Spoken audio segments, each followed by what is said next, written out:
ഈ നാട്ടിലെ പത്രങ്ങളും പാപ്പരാസികളും എന്നെ കുറിച്ച് എഴുതി അർമാദിക്കുന്നത് ആസ്വദിക്കാൻ സെലിബ്രിറ്റി സ്റ്റാറ്റസ് ആഗ്രഹിക്കുന്ന യൂഷ്വൽ സൈക്കോപാത്ത് അല്ല ഞാൻ. കേരളത്തിൽ ലോഡ് ഷെഡിങ് വേണം എന്ന് നമ്മുടെ KSEB ഗവൺമെന്റിനോട് അപേക്ഷിക്കുന്നു. 2-3 ദിവസമായിട്ട് KSEB എയറിലാണ്. 2-3 ദിവസമായിട്ട് പലതരത്തിലുള്ള പല സ്ഥലങ്ങളിൽ പല ആളുകൾ KSEB ഓഫീസിൽ ചെന്ന് പ്രശ്നങ്ങൾ ഉണ്ടാക്കുന്നു. പ്രത്യേകിച്ച് രാത്രി കാലങ്ങളിൽ. രാത്രിയായി കഴിയുമ്പോഴത്തേക്ക് ഈ ചേട്ടന്മാര് അങ്ങ് കറണ്ട് ഓഫ് ചെയ്യും. എന്നിട്ട് അവന്മാര് പല കാരണങ്ങളാണ് അതിനകത്ത് പറയുന്നത്. കഴിഞ്ഞ ദിവസം ഒരു ചേച്ചി, ഞാൻ 2-3 ദിവസം മുന്നേ കണ്ടൊരു ന്യൂസ് ആണിത്. അപ്പൊ അതിനുശേഷം വിചാരിച്ചാൽ ഈ പരിപാടി ഇവിടെ കൊണ്ട് തീരും, ഇനിയും പ്രത്യേകിച്ച് ആരും ഇതിനെതിരെ റിയാക്ട് ചെയ്യാനൊന്നും പോകുന്നില്ല എന്ന് വിചാരിച്ചു.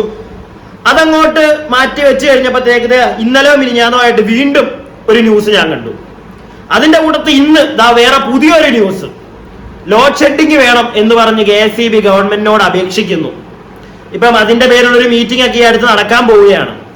അപ്പൊ അതുമായിട്ട് ബന്ധപ്പെട്ട് ഞാൻ ആദ്യം കണ്ട ഒരു വാർത്തയുണ്ട്, ഒരു ന്യൂസ്. ഇവിടെ വെച്ചേരം ഒന്ന് കാണും.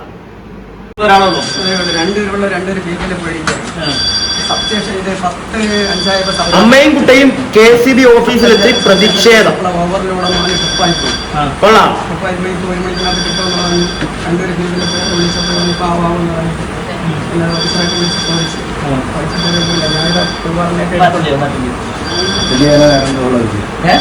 പുറത്തൂർ കാവിലക്കാട് KSEB ഓഫീസിലെത്തിയാണ് പ്രതിഷേധം. 3, 4, 5 മണിക്കൂറാണ് ഇവര് കറണ്ട് കട്ട് ചെയ്യുന്നത്. ചോദിച്ചാൽ ഇവർക്ക് പറയാനുള്ള എക്സ്ക്യൂസ് എന്താണെന്ന് വെച്ചാൽ ഓവർലോഡ് എന്നാണ്. ഇത് നമ്മൾ ഫേസ് ചെയ്യുന്നത്, എനിക്കൊരു ചെറിയ 12 മാസം പ്രായമുള്ള ഒരു കുട്ടിയുണ്ട്. അവൾക്ക് ഇത് സ്ട്രഗിൾ ചെയ്യാൻ പറ്റില്ല. നമ്മൾ ഈ കേരളത്തിൽ ഇന്ന് നിലനിൽക്കുന്ന ചൂടെന്ന് പറഞ്ഞാൽ നമുക്ക് താങ്ങാൻ പറ്റുന്നതിലപ്പുറമാണ്. ഒരു വ്യക്തി എന്ന നിലയ്ക്ക് എനിക്ക് താങ്ങാൻ പറ്റുന്നില്ല. അപ്പൊ എന്റെ മക്കൾക്ക് ഒരു ചെറിയ 12 മാസമുള്ള ഒരു കുട്ടിക്ക് എത്ര താങ്ങാൻ പറ്റിയത്? എത്ര ടൈം നമ്മൾ പുറത്ത്, ഇന്നലെ മിഞ്ഞാന്നോ ഞാൻ 4 മണിക്കൂർ വരെ എന്റെ മുറ്റത്തിറങ്ങി നിന്നിട്ടാണ് ഞാൻ എന്റെ മക്കളെ ഈ ഒരു ബുദ്ധിമുട്ട് മാറ്റിക്കൊടുത്തത്. എത്ര ടൈം നമ്മൾ അങ്ങനെ നിൽക്കും? 2 മണി വരെ, 3 മണി വരെ. ഇവർക്ക് ഇത് ചോദിച്ചു കഴിഞ്ഞാൽ ഇവർക്കുള്ള എക്സ്ക്യൂസ് എന്താന്ന് പറഞ്ഞു കഴിഞ്ഞാൽ ഓവർലോഡാണ്. അത് നമ്മൾക്ക് ബാധിക്കുന്ന വിഷയമല്ല.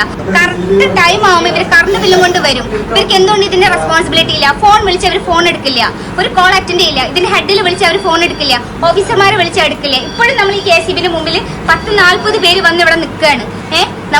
നമ്മൾ മഴക്കാലത്ത് എടുത്തോട്ടെ, ബാക്കിയുള്ള ടൈമിൽ എടുത്തോട്ടെ, വിന്റർ സീസണിൽ എടുത്തോട്ടെ, നമുക്ക് വിഷയമില്ല. നമുക്കത് മാനേജ് ചെയ്യാൻ പറ്റും ബോഡി ടെമ്പറേച്ചർ വെച്ചിട്ട്. ഇത് നമുക്ക് എങ്ങനെ മാനേജ് ചെയ്യാൻ പറ്റും? ഇന്നൊരു കേരളത്തിൽ നമ്മൾ അനുഭവിക്കുന്ന ചൂട് ആസ് എ പേഴ്സൺ എനിക്കത് അനുഭവിക്കാൻ പറ്റുന്നില്ല എങ്കിൽ എൻ്റെ മക്കൾക്ക് എത്ര പറ്റും? എനിക്ക് 8 വയസ്സുള്ള ഒരു മോളും 12 മാസം പ്രായമുള്ള ഒരു കുട്ടിയുണ്ട്. എങ്ങനെ ഞാൻ ഇത് അക്സെപ്റ്റ് ചെയ്യും? ഞാൻ എന്തും സഹിക്കും, പക്ഷെ എൻ്റെ മക്കൾ അത് സാക്രിഫൈസ് ചെയ്യാൻ ഞാൻ അനുവദിക്കില്ല. നിങ്ങളൊന്ന് ശ്രദ്ധിച്ചു കഴിഞ്ഞു. ഇത് കണ്ടോ, എന്റെ നെറ്റിയിലോട്ടൊന്ന് നോക്കിയാൽ മതി. ഫാന്റെ കീഴെയാണ് ഞാൻ ഇരിക്കുന്നത്, എന്നിട്ട് വിയർത്ത് കുളിക്കുക. ഇതാണ് കേരളത്തിന്റെ ഇപ്പോഴത്തെ അവസ്ഥ. ചൂടെന്ന് പറഞ്ഞു കഴിഞ്ഞാൽ സഹിക്കാൻ വയ്യ. അപ്പോ ആ ചേച്ചി പറയുന്ന കണക്ക് തന്നെ അവര് ചിലപ്പോ സഹിക്കുമായിരിക്കും.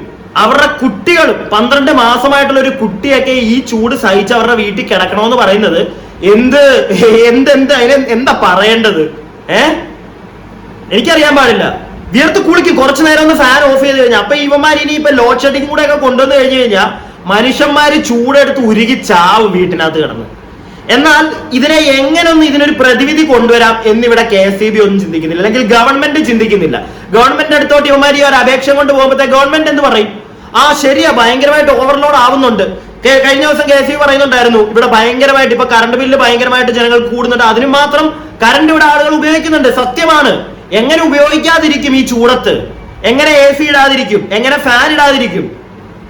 നമുക്ക് വീട്ടിനകത്ത് ഒരു റൂമിൽ ഒരു 10 മിനിറ്റ് ഒന്നും പറ്റത്തില്ല. ഒരു 2 മിനിറ്റ് നമുക്ക് ഫാനോ AC ഇല്ലാതെ ഇരിക്കാൻ പറ്റത്തില്ല.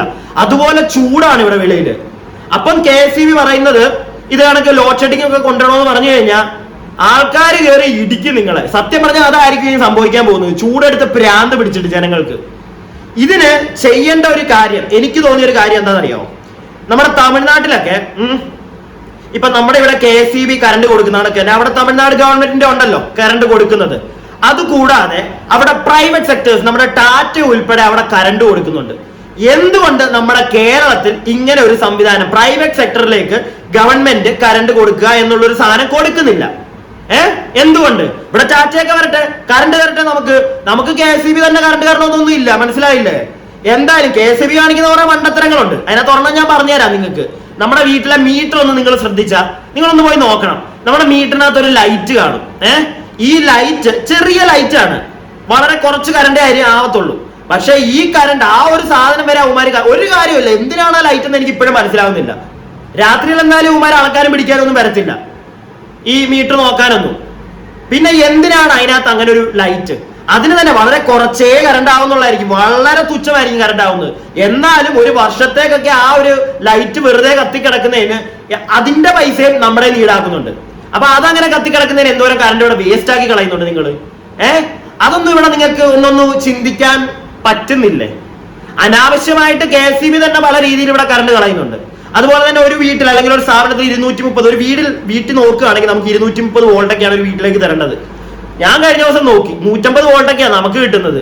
ഈ ഒരു കാര്യം ആ ഒരു കാരണം കൊണ്ട് തന്നെ എന്തോരം നമ്മളിപ്പോ വീട്ടിൽ യൂസ് ചെയ്യുന്ന ഇലക്ട്രിക് ഉപകരണങ്ങൾ കേടായി പോകാൻ ചാൻസ് ഇല്ലേ? കറക്റ്റ് കൃത്യമായിട്ടുള്ള വോൾട്ടേജ് കിട്ടാത്തത് കൊണ്ട്. ജനങ്ങൾക്ക് നീയൊക്കെ കറണ്ട് തരുന്നതുകൊണ്ട് ഇവിടെ ബുദ്ധിമുട്ട് തന്നെയാണ് ഞങ്ങൾക്ക് ഉണ്ടാവുന്നത്. ഇങ്ങനെയുള്ള വൈദ്യുതി ഉപകരണങ്ങൾ വീട്ടിലുള്ളത് കേടാവുന്നുണ്ട്. ഇതൊന്നും ചോദിക്കാൻ ആരും ഇവിടെ വന്നിട്ടില്ല അതിന്റെ ഒന്നും അടുത്ത്. അപ്പം ഇച്ചിരി കറണ്ട് തരുന്നത് അത് മറ്റേ എന്തോ ഒരുപാട് യൂസ് ചെയ്യുന്നെന്ന് പറഞ്ഞിട്ട് ഇപ്പൊ ലോഡ് ഷെഡിങ് കൊണ്ടുവരാൻ പോകുന്നു. മനുഷ്യന്മാർ ഉരുകി ചത്തോട്ടെ അല്ലേ? വേറൊരു സാധനം കൂടെ ഞാൻ കണ്ടു, ഇവിടെ വെച്ച് തരാം. ഇന്നലെ കണ്ടൊരു സാധനമാണിത്. ഇതാണ് ഇനി ഇവിടെ നടക്കാൻ പോകുന്നത്. ലോഡ് ഷെഡിങ് കൂടെയൊക്കെ നീയൊക്കെ കൊണ്ടുവന്നു കഴിഞ്ഞ് കഴിഞ്ഞാൽ ജനങ്ങൾ അവിടെ വന്ന് ഇരിക്കും നിന്റെയൊക്കെ KSEB ഓഫീസിൽ. പിന്നെ നീയൊക്കെ ഫോൺ എടുക്കാത്ത ആ ചേച്ചി പറഞ്ഞാണെങ്കിൽ എടുക്കത്തില്ല ഇവന്മാരെ വിളിച്ചു കഴിഞ്ഞാൽ, ചത്ത് കിടന്ന് വിളിച്ചാലും എന്നുള്ളൊരു പരാതി പണ്ട് തൊട്ടേ ഉണ്ട്. പക്ഷെ ഇപ്പൊ ഞാനൊരു കാര്യം പറയാലോ, ഞാൻ ഈ കഴിഞ്ഞ ദിവസങ്ങളിൽ രാത്രി കറണ്ട് പോയപ്പോഴത്തേക്ക് വിളിച്ചപ്പോഴത്തേക്ക് ആദ്യം ഒന്നും വിളിക്കുമ്പോൾ കിട്ടുന്നില്ല, അതുപോലെ ആൾക്കാരെ കിടന്ന് വിളിക്കുക. എന്നാൽ കോൾ എടുക്കുന്നുണ്ട് കേട്ടോ, കള്ളം ഞാൻ പറയത്തില്ല. കോൾ എടുക്കുന്നുണ്ട്, എന്താണെങ്കിലും എടുത്തിട്ട് കാര്യം പറയുന്നുണ്ട്. 1/2 മണിക്കൂർ കഴിയുമ്പോൾ കറണ്ട് വരും. ആ 1/2 മണിക്കൂർ ഇരുന്ന് പുഴുങ്ങുക, അതാണ് അവസ്ഥ. ഈ ഒരു വീഡിയോ കണ്ടു നോക്കിയേ. കൊടുംചൂടിൽ ജനങ്ങൾക്ക് KSEB വക ഇരുട്ടടി. അർദ്ധരാത്രിയിലെ അപ്രഖ്യാപിത പവർ കട്ടിനെതിരെ പ്രതിഷേധമുയർത്തുകയാണ് നാട്ടുകാർ. ഈ രാത്രി നമ്മളൊന്ന് കിടന്നുറങ്ങാമെന്ന് വിചാരിക്കുന്ന സമയത്ത് 10 മണിയാകുമ്പോഴാണ് ഇത് സംഭവിക്കുന്നത്. നമ്മളൊന്ന് ഈ ചൂട് കാരണം ഒന്ന് കുളിച്ചിട്ട് കിടക്കാൻ ഇറങ്ങുമ്പോഴത്തേക്ക് കറണ്ടങ്ങ് പോവുക. പിന്നെ വിളിച്ചാൽ കിട്ടത്തില്ല, വന്നാൽ ഇത് തന്നെ അവസ്ഥ. ചുട്ടുപൊള്ളുന്ന കൊച്ചിയിൽ രാത്രി കറണ്ടുമില്ലാതായതോടെയാണ് പൊറുതിമുട്ടി ജനം റോഡിലും KSEB ഓഫീസിന് മുന്നിലും എത്തിയത്. അർദ്ധരാത്രിയിൽ KSEB ഓഫീസിന് മുന്നിൽ ഇരുന്നും കിടന്നും ജനങ്ങൾ പ്രതിഷേധിച്ചു. ഈ ചൂടുകാലത്ത് എങ്ങനെ വീട്ടിൽ മനുഷ്യൻ കിടന്നുറങ്ങും? എപ്പോ ചോദിച്ചാലും ഫീഡ് കംപ്ലൈന്റ്, വിളിച്ചാൽ കിട്ടില്ല. ഒരൊറ്റ ഓഫീഷ്യലിലെ ആൾക്കാരെ വിളിച്ചാൽ അവരുടെ CUG നമ്പർ എല്ലാം അവർ ഓഫ് ചെയ്ത് വെച്ചേക്കാണ്. ഇവിടെ വന്ന് നമ്മൾ പരിഹാരം ഉണ്ടാക്കി ഇവരിപ്പൊ കുത്തിത്തരാന്ന് പറയും. കുത്തിക്കഴിഞ്ഞ് നമ്മൾ വീട് എത്താൻ അതിനും പോയിട്ട് കറണ്ട് വീണ്ടും പോകും. ചേരാനെല്ലൂരിൽ വൈദ്യുതി മുടക്കിയ KSEB ഓഫീസിന്റെ ഫ്യൂസ് ഊരിയായിരുന്നു ജനങ്ങളുടെ അവസാന പ്രതിഷേധം. ജനപ്രതിനിധികൾ എത്തിയെങ്കിലും ജനങ്ങൾ പ്രതിഷേധത്തിൽ ഉറച്ചുനിന്നു. രാത്രി സമയത്ത് വൈദ്യുതി ലൈനുകളിൽ താങ്ങാനാകുന്നതിലും കൂടുതൽ ലോഡ് വന്നതാണ് പ്രതിസന്ധിക്ക് കാരണമെന്നാണ് KSEBയുടെ വിശദീകരണം. ഞാൻ പറഞ്ഞല്ലോ, ലോഡ് കൂടുന്നു. നിങ്ങളൊരു പരിധി കൂടുതൽ കുറ്റം പറയുന്നില്ല, ലോഡ് കൂടുന്നു, അത് പ്രശ്നമാണ്. അതുകൊണ്ടാണ് ഞാൻ നിങ്ങൾ ഉടനെ ഗവൺമെന്റിനോട് എന്ന് പറയും ലോഡ് ഷെഡിങ് ഇടാൻ. ഒന്ന് ചിന്തിച്ചു പറ, ലോഡ് ഷെഡിങ് ഇടാൻ. ആൾക്കാർക്ക് ഭ്രാന്താകും. നേരെ മറിച്ച് ഇവിടെ പ്രൈവറ്റ് സെക്ടേഴ്സിന് കൊടുക്ക്, ഇവിടെ കറണ്ട് ഉണ്ടാക്കാനുള്ള ഒരു നിയമം കൊടുക്ക്, അവരുണ്ടാക്കട്ടെ, എന്നിട്ട് തരട്ടെ ഞങ്ങൾക്ക്. നീയൊക്കെ തന്നെ തരണമെന്നൊന്നും നിർബന്ധം ഇല്ല ഇവിടെ. നമുക്ക് കറണ്ട് കിട്ടിയാൽ മതി. ഈ ചൂട് കാലത്ത് ഫാൻ ഒന്ന് വർക്ക് ചെയ്യണം, അല്ലെങ്കിൽ AC വർക്ക് ചെയ്യണം, ഇല്ലെങ്കിൽ കിടന്ന് ഉറങ്ങാൻ പറ്റത്തില്ല. എന്റെ പൊന്നു ചേട്ടന്മാരെ, നിങ്ങൾ KSEB വർക്ക് ചെയ്യുന്നവർക്ക് വേണമെങ്കിൽ അവിടെ പോയി ഇരുന്ന് മറ്റേ ഫാൻ്റെ അടി ഇരിക്കാം. ഞങ്ങൾ സാധാരണക്കാരങ്ങനെ അല്ല, കാശ് കൊടുത്തിട്ടാ. ആ ചാർജ് ഈ ചാർജ് എന്നൊക്കെ പറഞ്ഞ് മാസം കറണ്ട് വരാൻ നേരത്ത്, ബില്ല് വരാൻ നേരത്ത് അതിനകത്തോട്ട് എക്സ്ട്രാ ചാർജ് ഒക്കെ ആഡ് ചെയ്ത് തരുന്നില്ലേ? അതിന്റെ എങ്കിലും ഇച്ചിരി ഉളുപ്പ് കാണിക്കുക. ലോഡ് ഷെഡിങ് അടിക്കാൻ പോകുന്നു, ലോഡ് ഷെഡിങ് കൊല്ലുവാ നീയൊക്കെ ഞങ്ങളെ.